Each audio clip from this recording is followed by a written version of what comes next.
Mais um fundo imobiliário aqui sendo abordado no canal, e o fundo imobiliário de hoje é o CVBI11, tá? Foi bem pedido nos stories lá do Instagram. Se você não acompanha a gente ainda no Instagram, eu posto uma caixinha de dúvidas ali todos os dias e a galera pede os assuntos que tem interesse, né? E entrou esse fundo imobiliário de papel, um fundo que não é muito conhecido, é relativamente novo aí no mercado. Então nesse vídeo eu vou te mostrar tudo o que você precisa saber sobre o CVBI11, tá? Mas antes disso, aquele convite de sempre. Se você ainda não é inscrito aqui no canal, já se inscreva no botãozinho vermelho aqui embaixo e ativa o sininho para receber as notificações dos próximos vídeos. Meu nome é Antônio e aqui é o canal 1% Investidor, tá?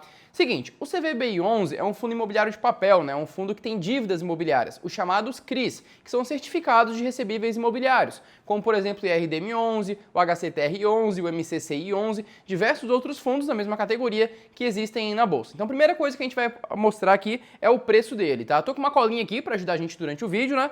E o preço hoje está sendo negociado a R$ 102,69, tá? E o valor patrimonial dele está em R$ 100,84, ou seja, ele está um pouco acima do valor patrimonial, mas isso não significa que ele esteja, assim, literalmente caro, tá?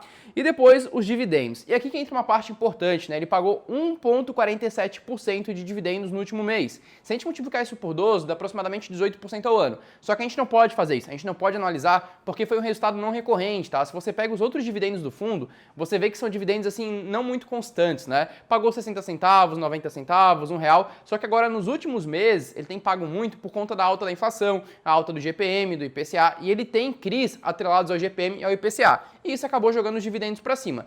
Ele pagou 1,47% no último mês e a previsão é que no próximo mês ele pague em torno de 2%, tá? Acredito que vai até aumentar porque ficou os dividendos acumulados nesses meses anteriores que serão pagos agora em janeiro. A liquidez dele, ele não é um fundo tão conhecido e por isso não tem uma liquidez muito alta, né? Se você pega, por exemplo, o IRDM11, cara, tem negociação de 50 mil cotas por dia. O CVBI11 tem uma negociação de 11 mil cotas por dia. É uma negociação até legal, tá? Por exemplo, o fundo imobiliário que eu falei ontem aqui, o ARR11, que eu vou deixar no cardzinho aqui em cima, tem uma negociação de somente 2 mil cotas por dia, ou seja, já é muito mais desconhecido. Mas o CVBI11 já tem, assim, uma negociação um pouco melhor. Não é uma liquidez muito alta, mas é uma liquidez legal ali, tá?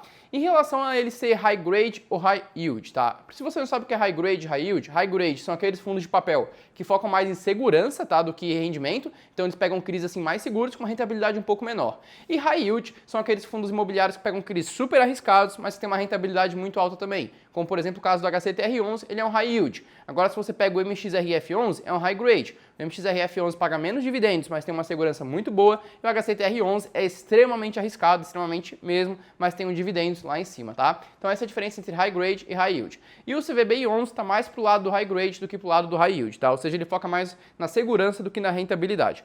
Hoje, 2/3 do patrimônio líquido dele está em ativos imobiliários. Então, CRIs, cotas de outros fundos imobiliários, qualquer ativo que esteja relacionado a essa área, tá?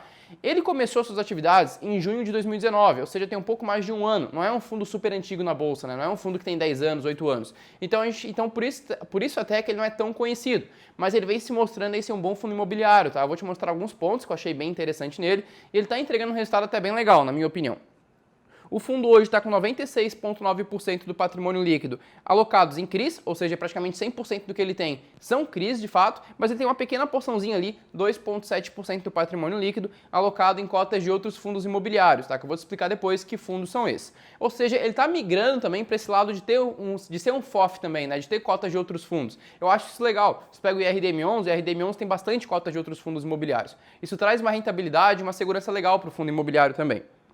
Aí é o seguinte, dos CRIs, 26% do patrimônio dele está alocado em CRIs atrelados ao CDI, ou seja, CRIs extremamente seguros, mas que tem uma rentabilidade baixa também, né? O CDI está 1,9% ao ano aí, então você consegue prever já com uma rentabilidade baixa. Aí 51% está atrelado ao IPCA, e eu gosto de CRIs atrelados ao IPCA, tá? Porque o IPCA costuma ser mais alto que o CDI, mas ao mesmo tempo ele não é tão volátil igual o GPM. O GPM costuma ser muito volátil, então mesmo que ele entregue grandes rendimentos agora, nesse período que o GPM está bombando, ano que vem isso pode não acontecer, porque a inflação pode cair. O IPCA, na minha opinião, já é um pouco mais assim constante, né? Você consegue ter uma previsibilidade dos dividendos.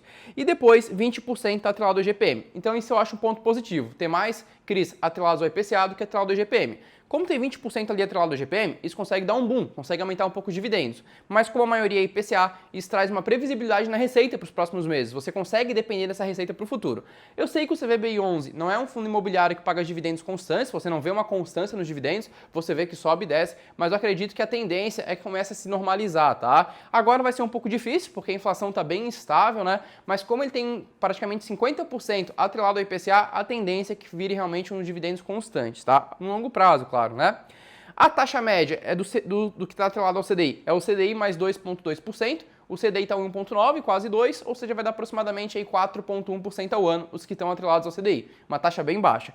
Os que estão atrelados ao IPCA é o IPCA mais 7,4%, o IPCA está aproximadamente 4%, isso aí dá 11,4%, uma rentabilidade bem boa.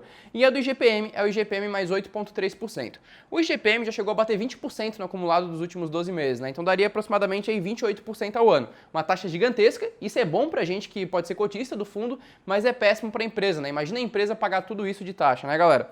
E seguinte, antes de continuar, só quero dar um recado bem rápido, tá? Aqui no canal a gente tem a parceria com a Levante Investimentos e a Levante soltou um relatório falando sobre um fundo imobiliário que eles acham que pode ser o melhor para 2021.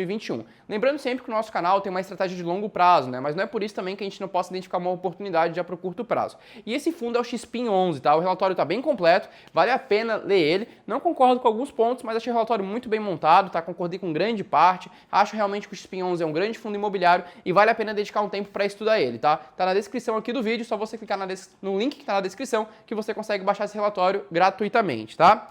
E continuando, o CVBI11 vai fazer agora a 4ª emissão de cotas, tá? Ou seja, vai arrecadar mais dinheiro no mercado para fazer novas aquisições. Quando ele faz uma emissão, isso aqui é um tema meio polêmico, né? Porque a galera pensa o seguinte: pô, Antônio, você vai fazer novas emissões, terão mais cotistas no fundo, ou seja, o dividend yield vai aumentar, né? Porque se ele distribuir antes, por exemplo, 100 mil reais para 100 cotistas, cada um recebia um tanto. Agora, se ele distribuir 100 mil reais para 1.000 cotistas, cada um vai receber bem menos. E realmente isso acontece, tá? Então, uma emissão de cotas pode ser boa ou pode ser ruim. Depende muito do que a gestão do fundo imobiliário vai fazer. Se eles arrecadarem esse dinheiro e não fizerem nada, os dividendos vão cair. Agora, se eles arrecadarem esse dinheiro e evoluírem o fundo, fazerem boas aquisições, os dividendos vão até aumentar, na verdade, tá? Então uma emissão pode ser boa ou pode ser ruim. Mas ele vai fazer agora a 4ª emissão, vai arrecadar mais dinheiro no mercado, vai colocar mais cotas no mercado, né? E o preço será de R$100, que é o preço cobrado, mais R$3,70 de taxa de distribuição. Ou seja, você vai pagar R$103,70 nessa 4ª emissão. Esse preço não tá definido com certeza ainda, pode diminuir ou pode subir, né?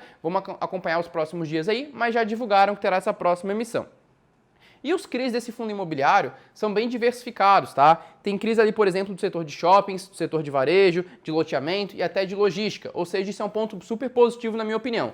O fundo imobiliário que a gente falou ontem, o ARR11, por exemplo, é um fundo que tem somente 3 CRIs, ou seja, é muito mais concentrado. E o CVBI11 tem mais de 10 CRIs na carteira, ou seja, é uma diversificação muito melhor e eu acho isso um ponto super positivo para ele também. E o melhor de tudo é que esses CRIs têm um vencimento de longo prazo, né, 2030, 2033, e isso te dá uma previsão na receita também, porque pensa comigo, um fundo imobiliário de papel, ele é constituído por CRIs. Se todos os CRIs mudarem ano que vem, o fundo muda totalmente, né? O valor patrimonial muda, os dividendos mudam. Então, quanto maior o vencimento desses CRIs, quanto maior a duração desse contrato, maior a previsão de receita que você tem e a previsão de que esse fundo imobiliário vai continuar parecido, né? E a maioria tem nota boa, tá? A maioria dos CRIs são avaliados com nota C, com nota B ou com nota A, né? Esse aqui tem uma avaliação diferente, ele é avaliado em nota mesmo, tá? Então 43% dos CRIs tem nota 7, ou seja, nível de risco legal assim, né? Na média, não são nem arriscados e nem muito seguros, estão legais ali. E 13% tem nota 9, ou seja, CRIs com bem pouca chance de inadimplência, né?